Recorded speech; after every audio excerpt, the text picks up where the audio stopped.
Kur'an-ı Kerim gibi bir kitabın hafızı olan, yürüyen Kur'anlar olan, insanlar baktığı zaman işte Kur'an geliyor deyip de kendisine çeki düzen vermesine sebep olan bu yavrularımızı tekrar canı gönülden tebrik ediyorum. Bu bir şereftir, bu bir rütbedir.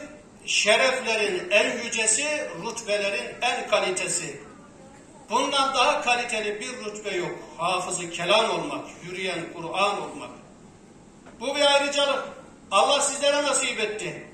Burada bulunan ana babalar ne kadar iftihar ederseniz hakkınızdır. Hepinizi Allah'a emanet ediyorum. Kalın sağlıcakla. İlimizde böyle bir etkinliğin olması, ilimizdeki İslami hayatın ve inancın da güçlenmesine ben çok ciddi katkılar sağlayacağını düşünüyorum. Bu yarışmada yarışacak tüm hafızlarımıza muvaffakiyetler diliyorum ve Rabbim tüm hafızlarımızı da muhafaza etsin, korusun diyorum. Hepinize Allah'a emanet ediyorum. Saygılar sunuyorum. Hafızlar, hiçbir zaman unutmayın, sizler seçilmiş kimselersiniz. Büyük bir şeref tacını taşıyorsunuz.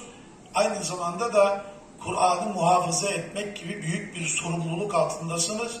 Aman bu nimetin kadrini bilin, asla onu unutmayın. Kur'an'dan kendinizi ve başkalarını mahrum etmeyin. Kur'an'ın şerefiyle hayatınız boyunca hep yaşayın inşallah.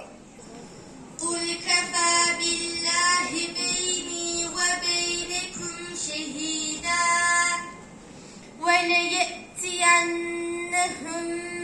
بَغْتَةً وَهُمْ لَا يَشْعُرُونَ لِكُلِّ نَفْسٍ نَفْعًا وَلَا ضَرًّا إِلَّا مَا شَاءَ اللّٰهُ قُلْ لَا أَمْلِكُ لِنَفْسِي نَفْعًا وَلَا ضَرًّا إِلَّا مَا شَاءَ اللّٰهُ وَلَوْ كُنْتُ أَعْلَمُ الْغَيْبَ لَاسْتَكْثَرْتُ مِنَ الْخَيْرِ وَمَا مَسَّنِيَ السُّوءُ إِنْ أَنَا إِلَّا نَذِيرٌ وَبَشِيرٌ لِقَوْمٍ يُؤْمِنُونَ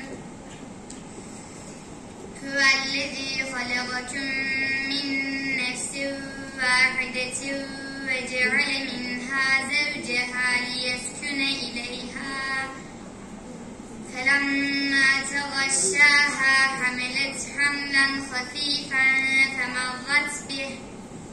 Sündüs Yüksel Hoca Hanım'ın öğrencisi Nuran Erva Yüksel.